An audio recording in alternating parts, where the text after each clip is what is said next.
علمتنا وعلمنا ما ينفعنا وزدنا علما وبارك لنا في علمنا وارزقنا الإخلاص في القول والعمل كاملا وعلما نافعا لا ينسى وتوفيقا دائما وصحة ويقينا وعافية. اللهم افتح لنا كل خير، اللهم اكفنا بحلالك عن حرامك وأغننا بفضلك عمن سواك، آمين يا رب العالمين. Ikhwani fillah rahimani wa rahimakumullah. Sebelum kita lanjutkan kajian, ada satu masalah yang ingin saya sampaikan dari kitab Adab Hamalatil Quran karya Al-Imam An-Nawawi rahimahullah. Ini kitab tentang adab-adab bagi para penghafal Al-Quran. Beliau membahas dalam kitab ini berapa kali para sahabat, para salaf mengkhatamkan Al-Quran. Beliau mengatakan, wa ammal ladzina khatamu fil usbu'i marratan. Adapun orang-orang yang khatam Quran dalam satu pekan sekali, fakathiruna, maka sangat banyak sekali. Ada Sayyidina Uthman bin Affan, ada Ibnu Mas'ud, ada Zaid bin Thabit, ada Ubay bin Ka'ab, dan juga kalangan tabi'in, ada Abdurrahman bin Yazid, Alqamah, Ibrahim, dan yang lain-lain. Wal ikhtiyar anna dzalika yakhtalifu bi ikhtilafil ashkhas. Tapi hal ini memang berbeda sesuai dengan kondisi seseorang. Kalau orang sangat sibuk misalnya mengajar di mana-mana atau pekerjaannya tidak bisa untuk membaca Al-Quran sampai khatam satu pekan, ya tidak harus memaksakan diri seperti ini. Tapi yang saya ingin sampaikan adalah bahwa mengkhatamkan Al-Quran di dalam satu pekan itu adalah adat mayoritas dari sahabat-sahabat Nabi Sallallahu Alaihi Wasallam. Mayoritas. Karena itu mari kita jadikan waktu Ramadan ini untuk meningkatkan iman kita, terutama dalam bab membaca Al-Quran, yaitu kita menyerupakan diri kepada para sahabat Nabi Sallallahu Alaihi Wasallam. Kalau mereka senantiasa khatam setiap pekan itu dalam hari-hari biasa, maka minimal kita khatam Al-Quran setiap pekan pada masa bulan Ramadan. Mungkin 5 hari ini antum tidak bisa karena waktunya fokus untuk kajian, ya. Tapi nanti kajian sudah selesai, insya Allah Sabtu kita udah pulang. Nah tolong betul-betul ini kita bisa terapkan sebagai pelaksanaan atau pengamalan terhadap ilmu yang kita sudah pelajari. Beliau mengatakan, Rawa Abu Dawud, diriwayatkan oleh Abu Dawud, bahwasanya Sayyidina Uthman bin Affan radhiyallahu anhu biasanya memulai membaca Al-Quran pada malam Jumat, kemudian khatamnya pada malam Kamis. Nah, maka mulainya surat Al-Fatihah itu adalah malam Jumat, kemudian selesai surat An-Nas pada malam Kamis. Meskipun seperti ini tidak harus, ya, tapi cara itulah yang dilakukan oleh Sayyidina Uthman radhiyallahu taala anhu. Kemudian tentang pembagian, mereka tidak memakai juz-juz Al-Quran, karena juz-juz Al-Quran itu adalah pembagian baru di masa tabi'in. Waktu itu Hajjaj bin Yusuf mengumpulkan para qari Al-Quran, kemudian dia suruh mereka untuk musyawarah. Ini Quran 30 juz, kalau mau diselesaikan dalam 1 bulan, sebagaimana sabda Nabi, Iqra'il Quran fi syahrin, khatamkan 1 bulan. Bagaimana caranya? Nah, akhirnya mereka membagi Al-Quran menjadi 30 bagian. Itu asal muasal adanya juz-juz Al-Quran.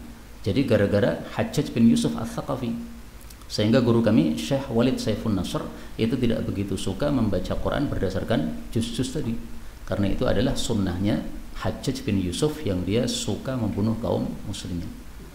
Disebutkan dalam riwayat itu sampai membunuh 200.000 kaum muslimin, itu yang dihitung. Yang enggak dihitung berapa. Tapi kalau saya katakan enggak ada masalah kita pakai juz-juz tersebut, karena sebenarnya juz-juz itu bukan sunnahnya Hajjaj, tapi sunnahnya para qurra di masa Hajjaj. Hajjaj katakan kepada para qari itu, kalian kumpul, kalian tetapkan 1 hari baca berapa. Nah, setelah mereka tetapkan, baru kemudian oleh Hajjaj dibumikan ketetapan itu kepada para masyarakat.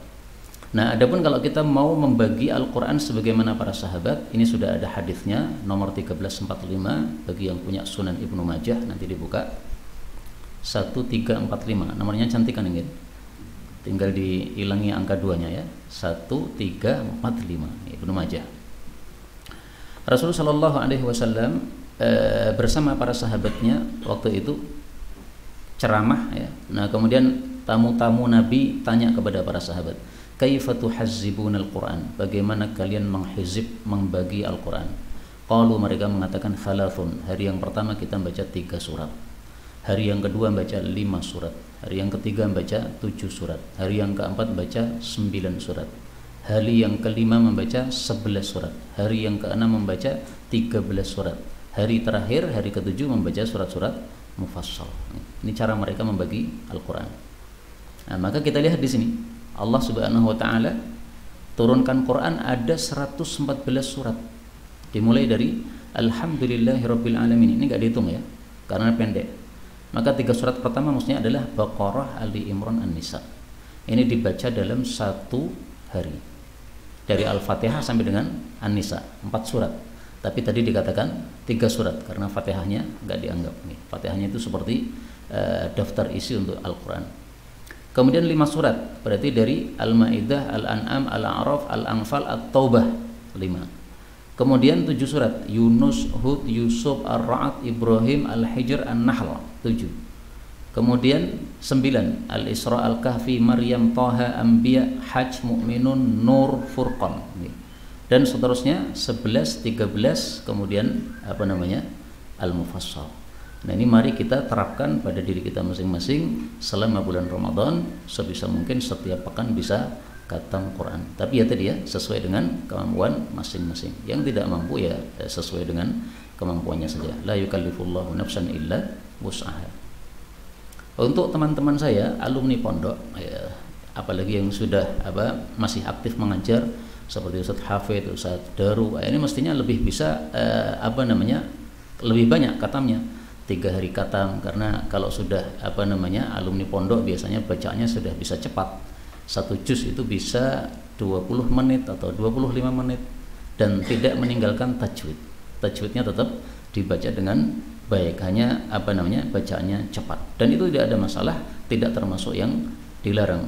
Karena bacaan Quran ada 3 macam, ada yang tartil, yang pelan-pelan, ada yang wasat, yang tengah-tengah, ada yang hadir, yang cepat tapi tidak sampai meninggalkan hukum tajwid. Baik, ini yang ingin saya sampaikan supaya kita lebih banyak lagi di dalam tilawah atau membaca Al-Quran. Kemudian materi kita surat Hud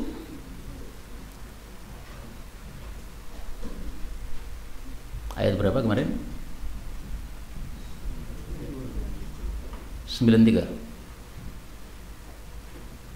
Wartaqibu inni ma'akum raqib. A'udzu billahi as-sami'il 'alim minasy syaithanir rajim min hamzihi wa nafthihi wa nafthihi. ولما جاء أمرنا نجينا شعيبا والذين آمنوا معه برحمة منا وأخذت الذين ظلموا الصيحة فأصبحوا في ديارهم جاثمين. Di sini ada bacaan yang berbeda, ja amruna. Karena a-nya 2 kali maka boleh dihapus. Ja a, ini susah bagi orang Arab. Maka boleh diganti ja amruna. Bedanya apa? Kalau ja'a itu panjangnya sampai 4 minimal. Ja atau 6 ya. 4 boleh, 6 boleh. Tapi kalau dihapus hamzahnya maka ini 2 sudah cukup. Ja amruna. Walamma ja amruna. Jadi dengan sebab ilmu qiraat itu orang baca Quran bisa lebih cepat. Yang biasanya ja'a 6 kali dihapus hamzah yang pertama maka menjadi cuma 2 kali. Kemudian dalam qiraah khalaf itu diperbolehkan tanpa adanya idgham pada saat nun ketemu dengan ya. Misalnya man yu'min ya. Ini kan biasanya kan mendengung kan? May yu'min. Nah, itu dalam qiraah khalaf enggak harus mendengung. May yu'min langsung tanpa idgham. Ini bisa mempercepat kita dalam membaca Quran. كأن لم يغنوا فيها ألا بعدا لمدين كما بعد الثمود. Ini tak ketemu sa boleh diidgham menjadi ba'idas samud, karena makhrajnya mendekati. At as ya kan. Nah, karena dekat maka boleh idgham, namanya idgham mutaqaribain. Karena makhrajnya dekat maka menjadi idgham. Dan ini juga memudahkan dalam kita membaca Quran. Walaqad arsalna Musa biayatina wa sultanin mubin ila fir'auna wa mala'ihi fattaba'u amra fir'auna wa ma amru fir'auna birasyid. Sampai di sini sudah selesai halaman 232. Tafsirnya nanti insyaallah dibicarakan di waktu yang lain, mulai dari ayat 96. Ini adalah kisahnya Nabi Musa alaihi salatu wassalam. Kisah Nabi Syuaib berhenti sampai pada ayat 95. Silahkan dikasih tanda. Sekarang kita lanjutkan pembacaan kitab Sunan Abu Daud. Bawa lagi? Yang nggak bawa silahkan diambil dulu, nggak apa-apa.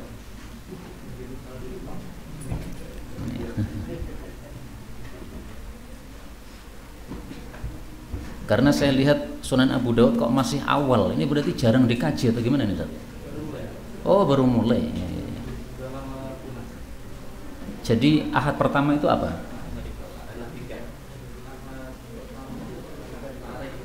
Tarikh, kitab apa?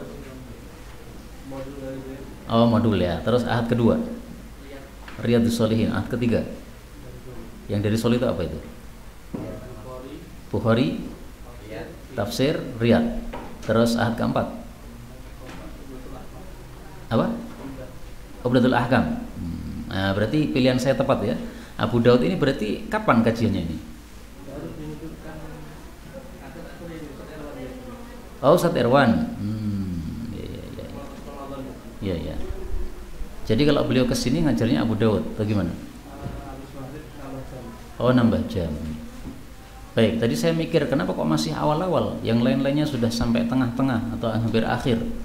Bahkan saya tanya Ustaz Abu tadi katanya Bukhari sudah hampir selesai, 7 ribuan katanya hadis yang dibaca. Ini berarti kita harus fokus di Abu Daud supaya cepat khatam. Nah, maka kita baca aja Sunan Abu Daud. Tafsirnya udah sering. Dan kalau sudah sering itu bikin jadi cepat ngantuk, bosan. Karena kaidahnya mengatakan likulli jadidin ladzah. Setiap yang baru itu rasanya lezat. Ini bapak-bapak tertawa karena ada pikiran lain.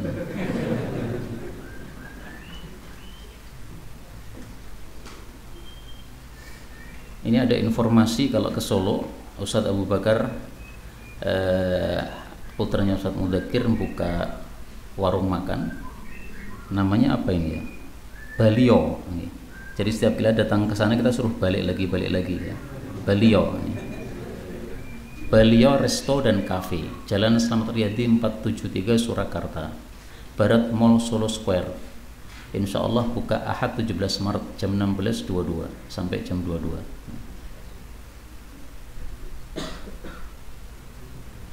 Suasana berbeda hanya ada di sini. Kapasitas 150 orang. Ayam dan masakan Jawa. Bakar, panggang, goreng. Jadi penyat nggak ada ya. Pesan menu di sini. Harga 18 juta menjadi 10 juta per piring. 18.000 menjadi 10.000. Ini iklan dagangan orang supaya mendapatkan pahala. Baik, sambil nunggu antum ngambil kitab Sunan Abu Daud. Sudah nggih? Hadis 460. Bisanadil muttasil ila al-muallif rahimahullahu taala qala haddatsana Muhammad bin Ishaq Abu Bakr yani As-Saghani qala haddatsana Abu Badr Syuja' bin al-Walid qala haddatsana Syariq qala haddatsana Abu Husain an Abi Shalih an Abi Hurairah qala Abu Badr urahu qad rafa'ahu. Urahu, saya menyangkanya. Perhatikan kata-kata ura. Ini kalau hamzahnya di dhammah itu artinya adalah adzunnu, saya menyangka. Tapi kalau arahu hamzahnya di fathah, maka terjemahnya saya melihatnya atau saya berpendapatnya. Tapi di sini urahu, saya menyangkanya qad rafa'ahu, dia telah memarfu'kan hadis ini ila Nabi sallallahu alaihi wasallam. Nah, kata-kata urahu, saya mengira, ini menunjukkan bahwa perawinya agak ragu-ragu, sehingga kalimat ini menyebabkan hadisnya tidak begitu kuat.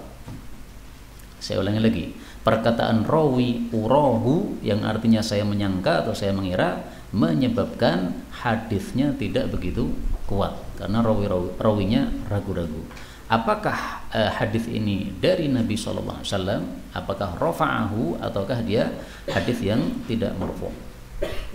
Innal hasata, sesungguhnya kerikil, latunasyidu, sungguh meminta dengan nama Allah, alladzi yukhrijuha, kepada orang yang mengeluarkannya, minal masjid, dari masjid, yaitu minta supaya dikembalikan lagi ke dalam masjid. Maksudnya adalah bahwa kerikil yang ada di masjid itu sangat senang berada di masjid. Kenapa senang di masjid? Karena di situ tempat ibadah kepada Allah Subhanahu wa taala. Maka kita jangan kalah sama kerikil. Ya, kerikil saja suka berada di masjid, sementara manusia tidak suka di masjid. Ini kalah sama kerikil berarti. Rasulullah bersabda tentang masjid bahwa masjid adalah rumah setiap orang beriman. Baitu kulli mu'min. Al-masjidu, masjid itu adalah baitu kulli mu'min, rumahnya setiap orang beriman. Hadis riwayat Abu Nuaim dalam kitab Hilyah, derajatnya hasan. Nah, namanya rumah itu pasti sering kita masuk padanya. Kalau kita tidak sering ke dalam masjid, berarti itu kita bukan orang mukmin yang sempurna. Orang mukmin yang sempurna senantiasa datang ke masjid karena masjid adalah rumahnya. Ada sebagian orang salah paham. Masjid adalah rumah setiap orang beriman. Akhirnya dia nggak punya rumah, Pak. Tinggalnya di masjid-masjid, pindah-pindah. Saya nemukan orang seperti ini di Klaten.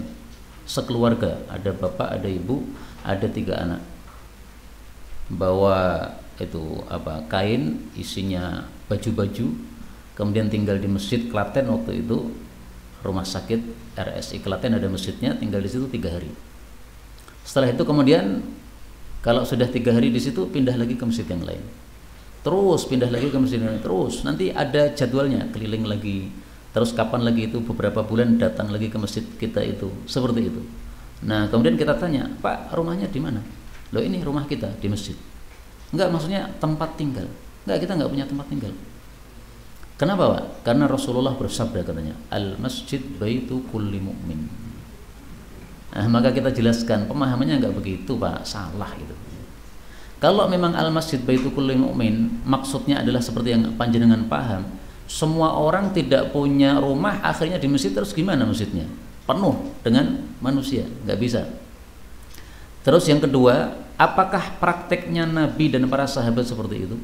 Apakah Nabi enggak punya rumah? Apakah Abu Bakar Umar tidak punya rumah? Semuanya punya rumah.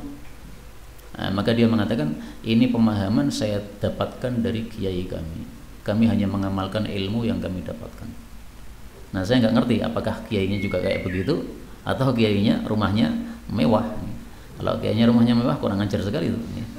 Dia ngasih paham salah kepada muridnya, sementara dia melakukan yang sebenarnya, yang melakukan yang lain. Baik, kita lanjutkan. Babun fi kansil masjid, bab tentang menyapu masjid. Tadi sudah kita bahas bahwasanya menyapu masjid cara untuk mendapatkan apa? Bidadari di dalam surga. Tapi hadisnya dhaif, tapi disahihkan oleh Al-Imam Ad-Diya. Masih ingat ya? Ad-Diya Al-Maqdisi dalam kitabnya Al-Ahadits Al-Mukhtarah. Yarhamukallah. Yarhamukallah. Hadis 461, wa bihi ilaihi qala haddatsana Abdul Wahhab bin Abdul Hakam al-Khazzaz qala akhbarana Abdul Majid bin Abdul Aziz bin Abi Rawad an Ibni Jurayj an al-Muttalib bin Abdullah bin Hantab an Anas bin Malik radhiyallahu anhu qala. Untuk membaca sahabat Nabi meskipun tidak ada radhiyallahu anhu, maka istihbabnya tetap kita baca radhiyallahu anhu. Demikian cara membaca hadis para ulama ahli hadis. Qala Rasulullah sallallahu alaihi wasallam, uridat, dihadapkan alayya, kepada saya, ujuru ummati, pahala-pahala umatku, hatta al-qadatu, sampai kotoran mata, tuh yukhrijuha, yang dia mengeluarkannya, ar-rajulu, seseorang, minal masjid, dari masjid, itu pun juga berpahala. Ini tidak harus kotoran dari mata ya, tapi maksudnya kotoran sekecil apapun kita keluarkan dari masjid, kita mendapatkan pahala dari Allah Subhanahu wa taala. Karena itu tolong kita biasakan kalau kita salat ke masjid, menemukan kotoran apapun, diambil masukkan dalam kantong. Nanti kita keluar masjid, maka kotoran itu kita buang. Ada plastik, ada kertas, ada apapun, biasakan. Karena itu berpahala. Kita tidak ngerti bahwasanya itu amalan kecil tapi ternyata berpahala ya, dinilai oleh Allah Subhanahu wa taala. Sebaliknya wa uridat, dan dihadapkan alayya kepada saya dzunubu ummati, dosa-dosa umatku. Falam aradan ban, maka saya tidak melihat dosa a'zama, yang lebih besar, min suratin minal Qur'an, daripada surat Al-Qur'an, au ayatin, atau ayat Al-Qur'an, utiyaha rajulun, yang seseorang diberi terhadapnya, thumma nasiyaha, kemudian dia melupakannya. Perhatikan nasiya, bukan lupa, tapi apa? Melupakan. Jadi yang dosa itu adalah kalau dia melupakan ayat Quran yang sudah dia hafal. Tapi kalau lupa tidak dosa. Tahun 2008 saya masuk pesantren tahfidz setelah lulus dari pesantrennya Ustaz Mudzakir. 8 bulan selesai Quran 30 juz. Tapi tidak begitu kuat. Karena ngapalkannya sudah setelah lulus. Dan itu cara yang salah dalam menghafalkan Quran. Menghafalkan Quran mestinya pas masih sangat muda, sehingga usia sanawi itu sangat bagus untuk menghafalkan Al-Quran. Kalau sudah lulus, sudah ngajar di sana ke sana kemari, nah itu sudah banyak aktivitas, menghafalkan Quran kurang bagus karena hasilnya tidak akan sempurna. Nah, setelah itu kemudian sekarang saya fokusnya di hadis, sehingga hafalan Quran tidak begitu saya ulang-ulang seperti ketika masih nyantri dulu. Akhirnya banyak yang lupa. Apakah termasuk hadis ini? Tidak termasuk. Karena saya tidak nasiya, tidak melupakan, tapi lupa. Nah, kata-kata nasiya itu kadang-kadang artinya lupa, kadang-kadang artinya melupakan. Bagaimana cara mengetahuinya? Lihat kepada siyaqul kalam, atau sibaqul kalam, atau lihaqul kalam. Makanya karena nasiya ini bisa diartikan lupa dan melupakan, maka paling bagus kita jangan mengatakan wadzakirna minhuma nasina, tapi nusina. Hadisnya ini, bal huwa nusiya. Rasulullah bersabda, bi'sama li ahadikum, jelek sekali seseorang ayyaqula, mengatakan nasitu ayata kaita kaita, saya lupa terhadap ayat ini dan itu. Bal huwa nusiya, bahkan dia itu dibikin lupa. Hadis muttafaqun alaih. Kenapa kata-kata nasitu tidak bagus untuk kita ucapkan? Karena nasitu bisa bermakna lupa, bisa bermakna melupakan, memiliki makna yang jelek dan makna yang biasa. Nah, kalimat-kalimat seperti ini bagusnya kita hindari. Maka kita katakan nusitu ya.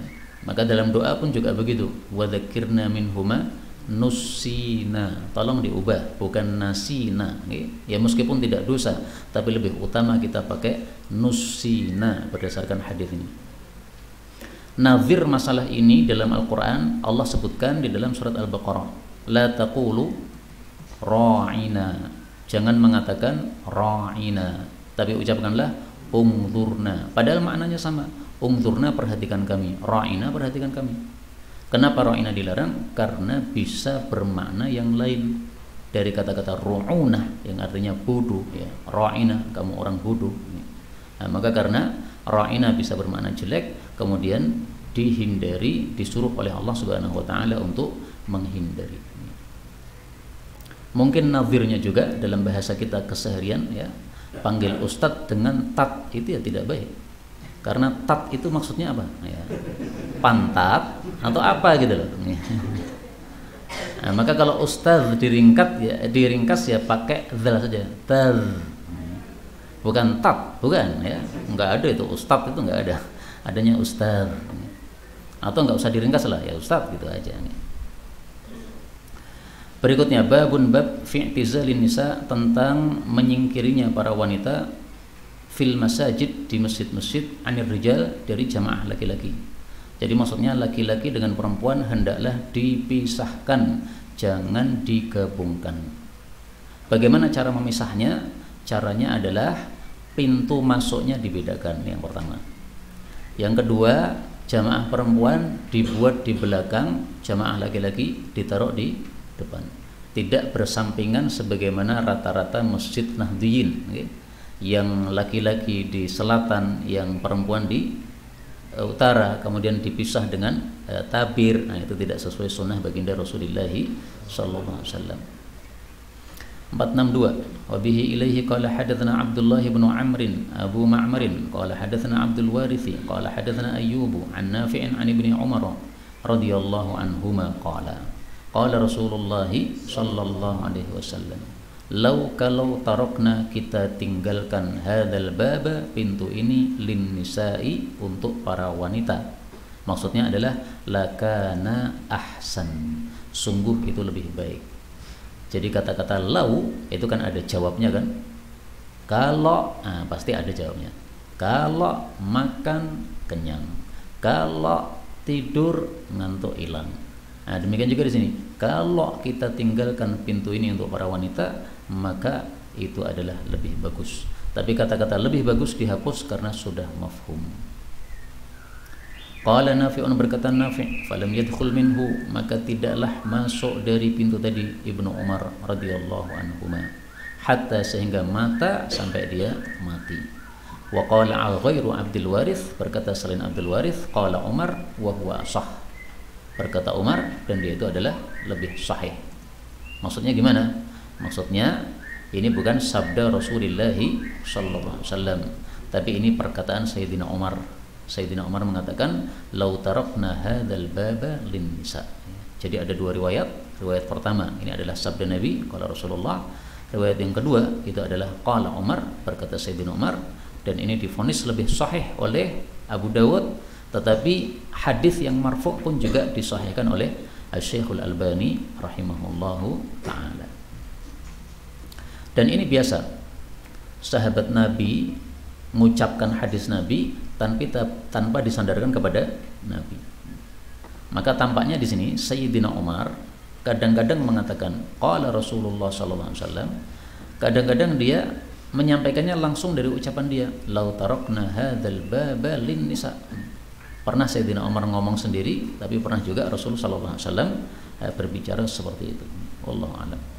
463 وبه إليه قال حدثنا محمد بن قدامة بن أعين قال حدثنا إسماعيل عن أيوب عن نافع قال قال عمر بن الخطاب رضي الله عنه فذكر بمعناه وهو أصح.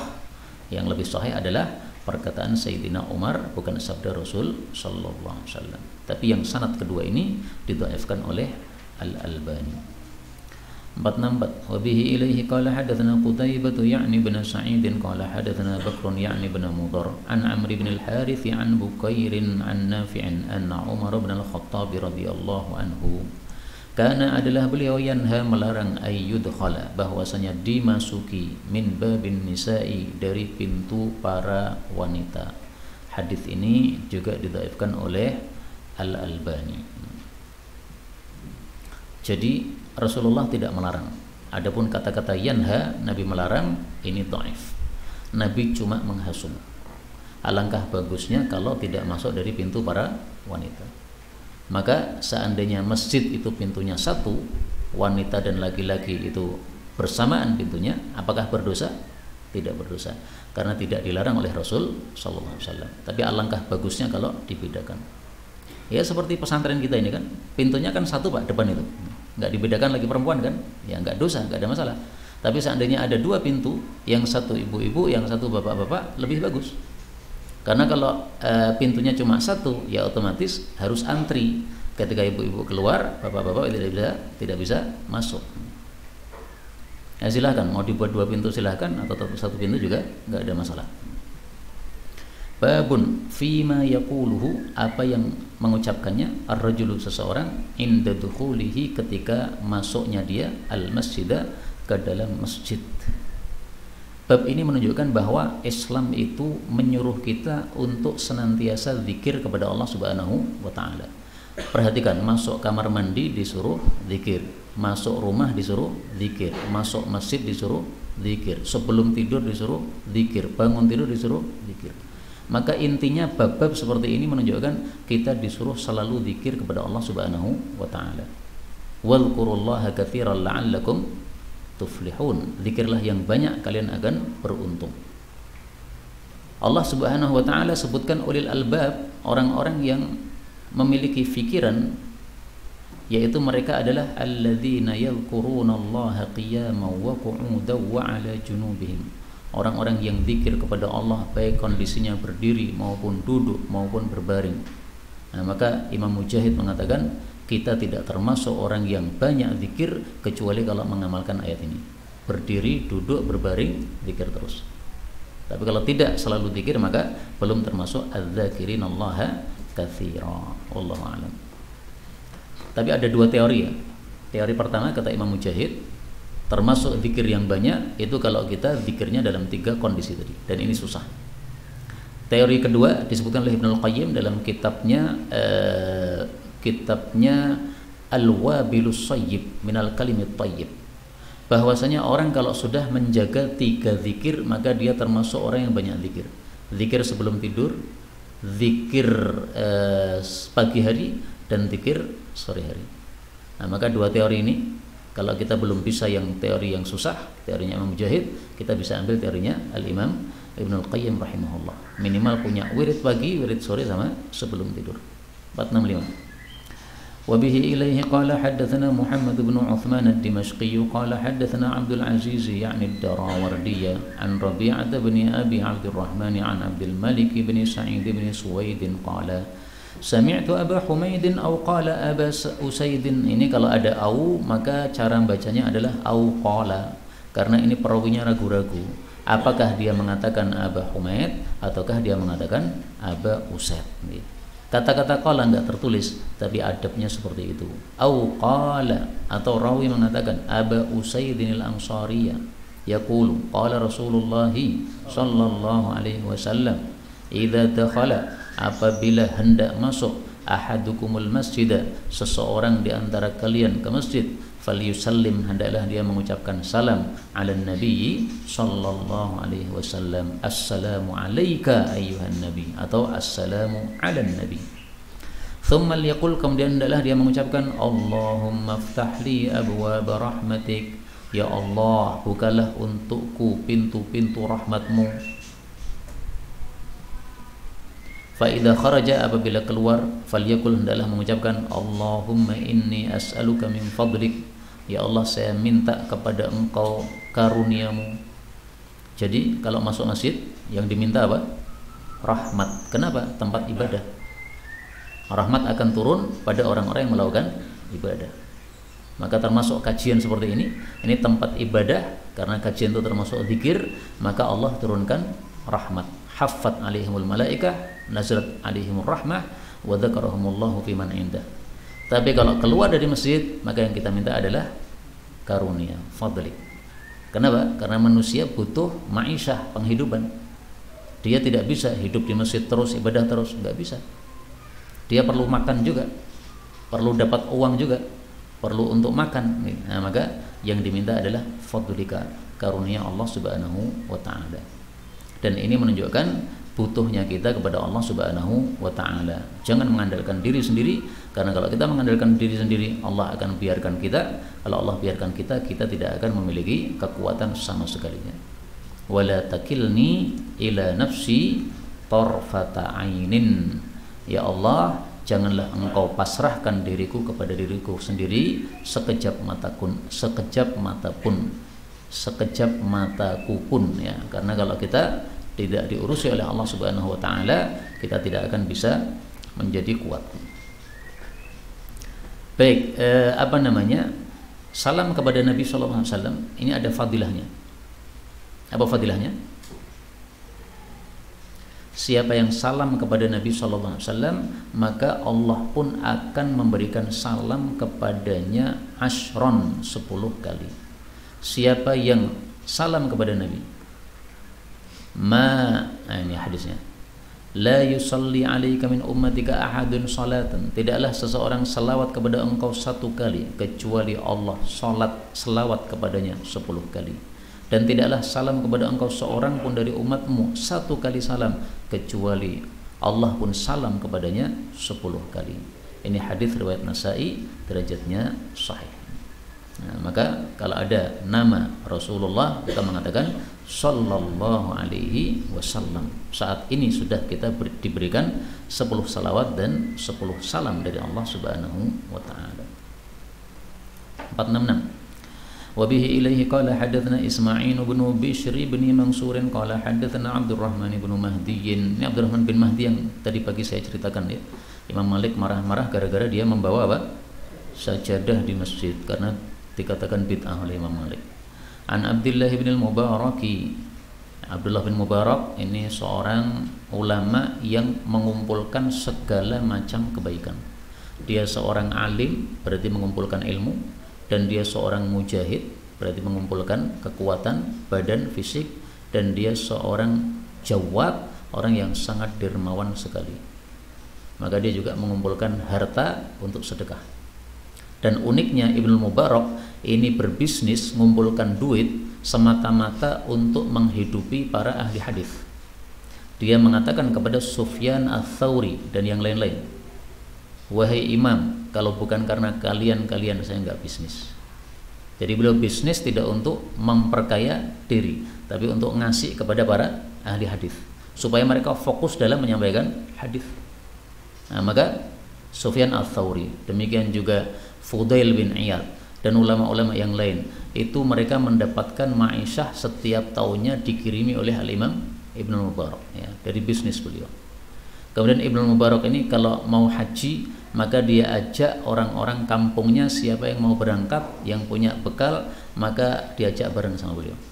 Kemudian bekal mereka suruh dikumpulkan di satu tempat, satu wadah. Kalau sudah terkumpul, maka semua nafkah yang diperlukan pada saat safar, beliau yang yang mengeluarkan uangnya. Uang mereka yang disimpan masih berada pada tempatnya. Sampai di Madinah, maka dia tanya, tadi dipesani keluarga suruh beli apa saja oleh-olehnya, maka dibelikan semuanya oleh Ibnu Mubarak. Kemudian sampai Makkah juga begitu, pesannya keluarga apa saja dibelikan semuanya dari uang beliau semuanya. Kalau sudah kemudian selesai haji, maka dia pulang ke rumah bersama rombongannya tadi. Nah, sampai di rumah, maka uang masing-masing dikembalikan kepada pemiliknya semuanya. Ini uangnya masih utuh, ternyata duit saya cukup untuk menghidupi perjalanan kita selama kita haji ini. Maka karena masih utuh, uangnya kembalikan lagi kepada pemiliknya masing-masing. Nah, maka Ibnu Mubarak ini 1001 tidak ada duanya sekarang. Ada nggak Pak orang sekarang ini bisnis tapi niatannya tidak untuk diri sendiri, untuk orang lain, ada nggak? Saya kira sudah nggak ada. Okay? Al-Imam Ibnu Al-Mubarak. Maka silahkan baca biografinya Ibnu Mubarak, ini sangat bagus sekali, akan menambah semangat kita dalam beramal untuk mencari akhirat.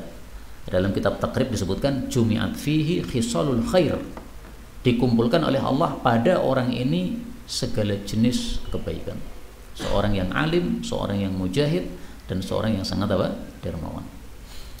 Kemudian an Haywat bin Suraihin qala laqitu, saya berjumpa dengan Uqbah bin Muslimin faqultu lahu, balaghani, sampai kepada saya, annaka haddatsta, bahwa engkau menyampaikan hadis, an Abdullah bin Amr bin al-As radhiyallahu anhuma anin Nabi sallallahu alaihi wasallam annahu, bahwasanya beliau karena adalah idza dakhala al-masjid, apabila masuk masjid, qala, maksudnya hendak masuk masjid, mengucapkan a'udzu billahil azim wa biwajhihil karim wa sultanihil qadim minasyaitonir rajim.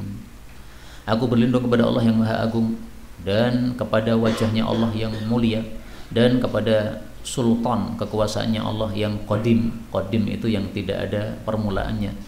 Berlindung dari setan yang terkutuk. Jadi masuk masjid wiridnya ada dua. Yang pertama salam, kemudian Allahumma ftah li abwaab rahmatik tadi. Yang kedua berlindung dari setan ini. Yang biasa panjenengan baca yang riwayat pertama atau kedua? Pertama. Kenapa? Karena yang apal dari sejak dulu. Baik, saya sarankan antum membaca wirid yang kedua. Kenapa? Wirid ini fadilahnya besar sekali. Fadilahnya apa? Qala, dia mengatakan, aqad, apakah cukup itu? Qultu na'am, ya cukup itu, enggak panjang-panjang. Qala, Rasul bersabda, fa idza qala dzalika, kalau dia sudah mengucapkan doa itu, qala syaitanu, maka setan pun mengatakan, hufidha minni, dia terjaga dari saya, sairal yaum, sepanjang hari ini. Hadis riwayat Abu Dawud sahih. Nah, jadi fadilahnya adalah kita akan terjaga dari setan sepanjang hari. Karena itu mari kita baca bersama 3 kali supaya hafal. A'udzu billahil azim wa biwajhihil karim wa sultanihil qadim minasy syaithanir rajim. A'udzu billahil azim wa biwajhihil karim wa sultanihil qadim minasy syaithanir rajim. A'udzu billahil azim wa biwajhihil karim wa sultanihil qadim minasy syaithanir rajim. Udah apa lagi? Oh ya sudah, alhamdulillah. Pokoknya dia dibaca aja. Karena cuma 4 kalimat. Al-azim, wajhihil karim, sultanihil qadim, baru kemudian minasyaitonir rajim. Atau 3 kalimat, karena minasyaitonir rajim enggak usah dihafalkan, udah hafal semua. Baik, kemudian dari kata-kata sultanihil qadim. Ini diambil pelajaran oleh sebagian ulama, berarti boleh kita menyebut Allah dengan nama Al-Qadim. Tapi memang ini khilafiyah, apakah Al-Qadim termasuk nama Allah ataukah tidak? Syekh Utsaimin mengatakan Qadim tidak termasuk nama Allah Subhanahu wa taala. Tapi guru kami Hasan Al-Kaf dari Madinah, beliau mengatakan Al-Qadim termasuk nama Allah. Dalilnya apa? Ini Sultanihil Qadim. Sultan itu kekuasaan Allah, ini sifat Allah. Kalau sifatnya Allah qadim, berarti zatnya Allah juga qadim. Nah, maka beliau mengatakan qadim termasuk nama Allah.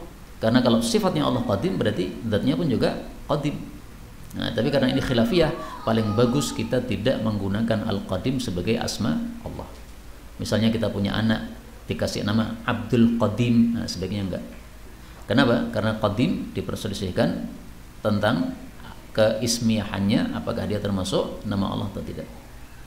Yang disepakati bahwasanya termasuk nama Allah yang maknanya sama dengan Al-Qadim adalah Al-Awwal.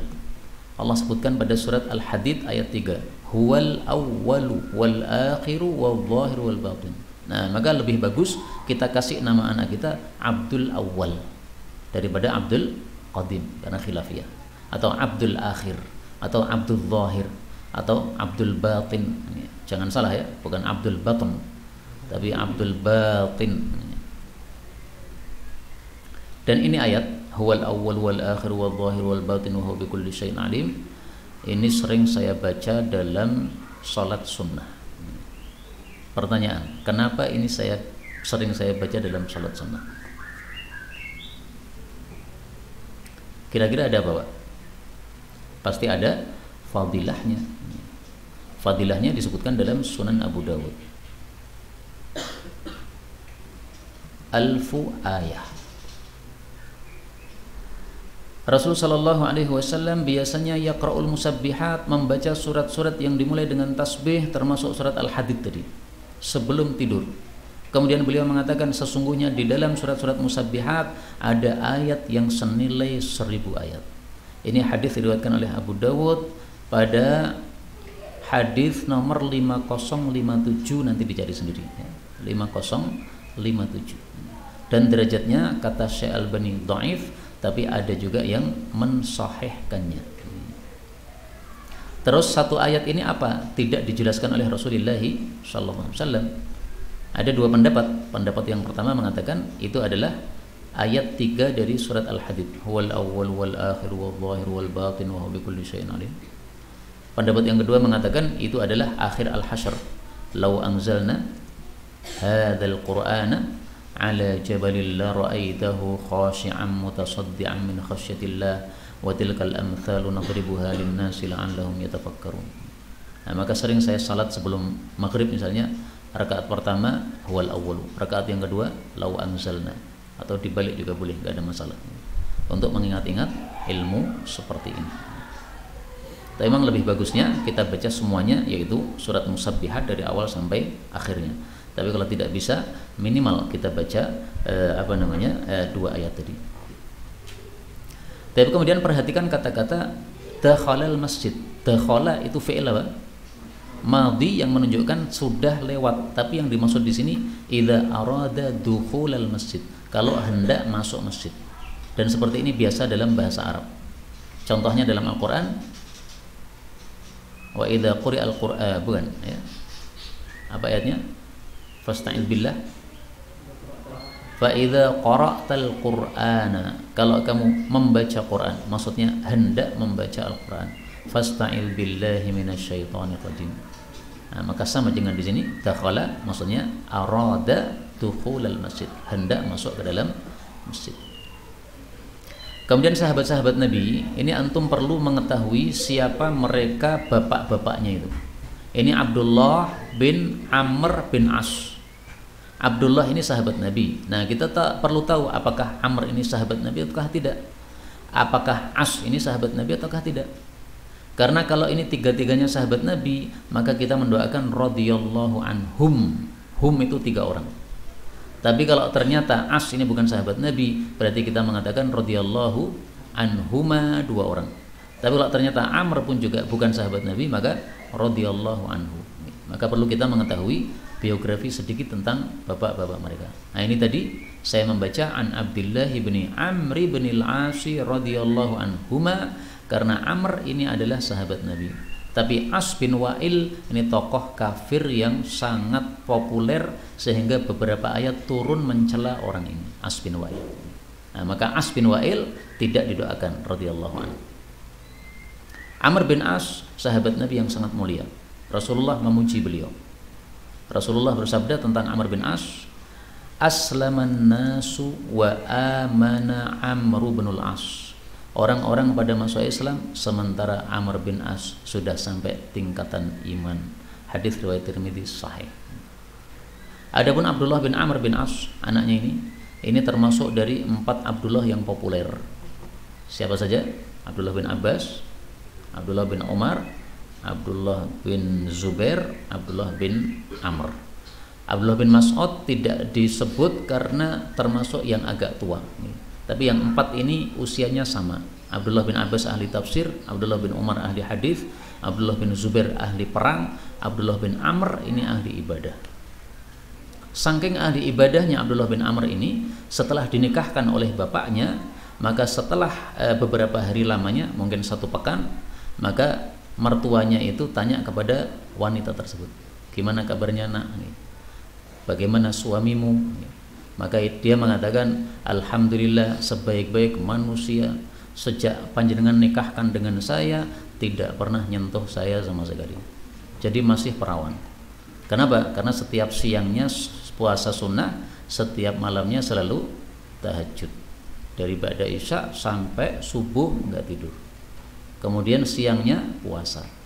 Kapan hubungan? Nggak bisa dong. Puasa nggak boleh hubungan. Kemudian sibuk dengan salat tahajud, nggak sempat mengurus istri. Jadi istri kayak debok aja, nggak ada gunanya, atau kayak tembok, nggak ada gunanya. Akhirnya oleh Nabi SAW dinasihati, wa inna li zaujika li ahlika hadzon. Istrimu punya bagian yang harus kamu berikan. Tidak boleh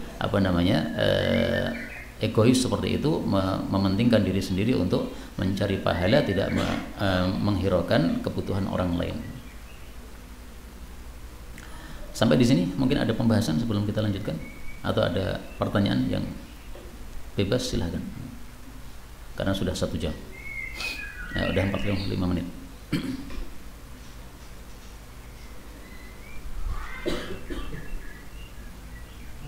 Silakan, Pak.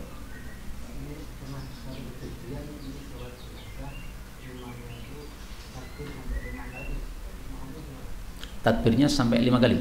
Ya. Takbir salat jenazah minimal 4, maksimal 9. Semuanya sahih, maka boleh diamalkan. Sehingga kalau imamnya takbir 5 kali, kita makmum juga takbir 5 kali. Silahkan baca kitab yang sangat bagus ditulis oleh Asy-Syaikh Al-Albani, judulnya adalah ahkamul janaiz wa bid'aiha, hukum-hukum jenazah dan bid'ah jenazah. Ini ditulis oleh Syekh Albani, wafat tahun 1420. Sekarang 1443, ya, berarti sudah 20 tahun yang lalu wafatnya. Nah, itu dalilnya ada di sana semuanya. Takbir 4, 5, 6, 7, 8, 9. Sebagian sahabat Nabi, kalau ada sahabat Nabi yang wafat, yang ahli Badr, maka dia sholatkan jenazahnya sampai 6 takbir. Tapi kalau sahabat biasa maka 5 takbir. Kalau manusia biasa bukan sahabat Nabi maka 4 takbir. Ada juga dengan cara yang lain. Nah, maka saya pesankan kepada antum, seandainya saya mati di Lampung, ya, nggak usah dibawa ke Solo, ya, karena penguburan itu paling bagus, yang paling cepat, ya, dikubur di sini aja. Nah, dan saya pesankan takbirnya jangan hanya 4, karena apa? Supaya menghidupkan sunnah Nabi yang sudah mati. 4 itu rata-rata orang. Nah, antum mau takbir 9 silahkan, ya. Dari 5 sampai 6 silahkan dipilih aja, untuk menghidupkan sunnah baginda Rasulullah sallallahu alaihi wasallam. Ada lagi?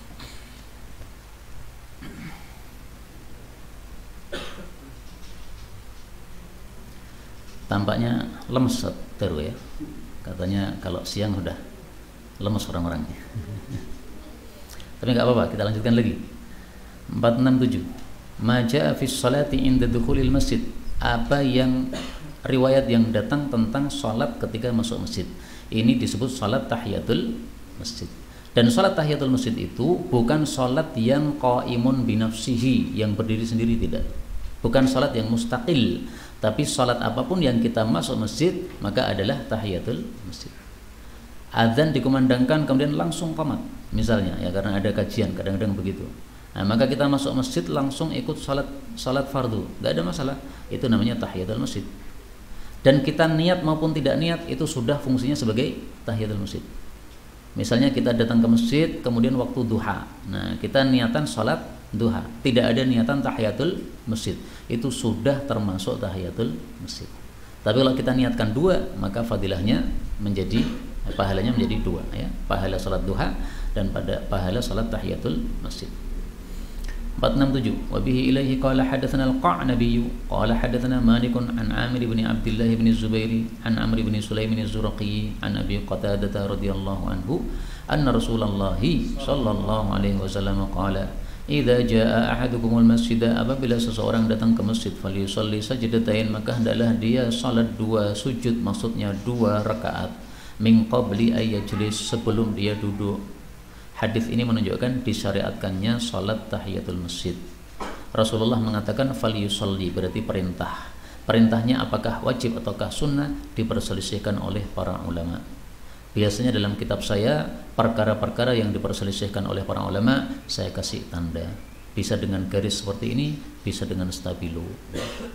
Jadi kalau kitab saya ada stabilo tebal, itu tanda berarti apa? Masalahnya khilafiyah.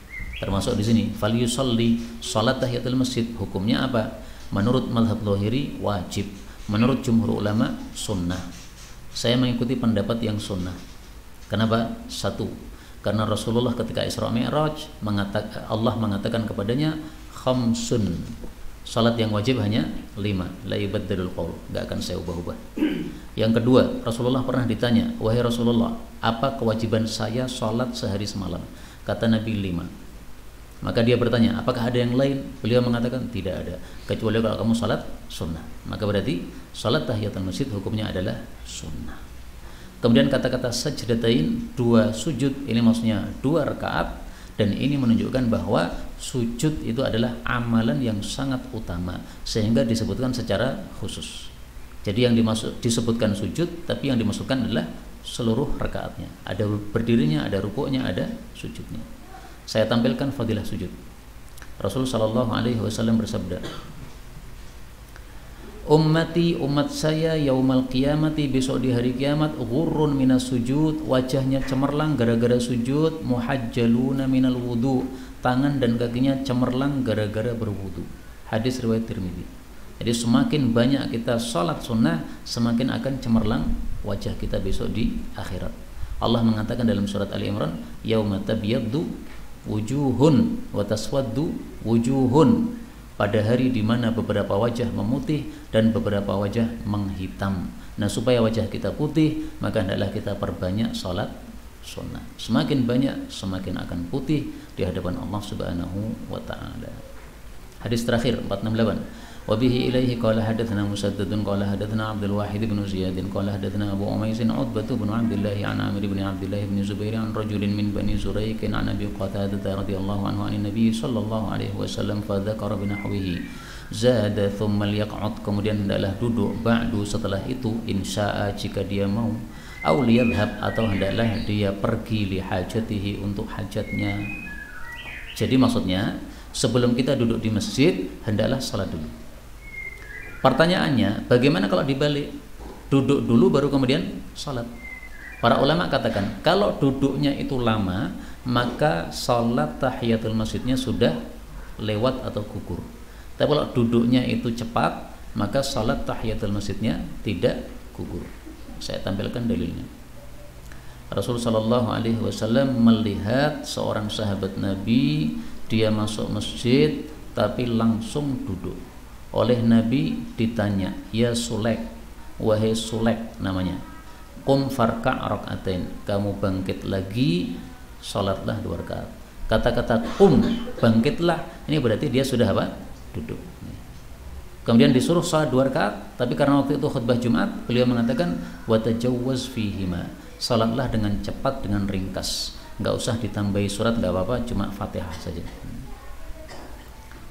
Inilah yang dapat kita pelajari betul dari Allah Subhanahu wa taala. Kalaupun salah fa astaghfirullahal azim li wa lakum walhamdulillahirabbil alamin.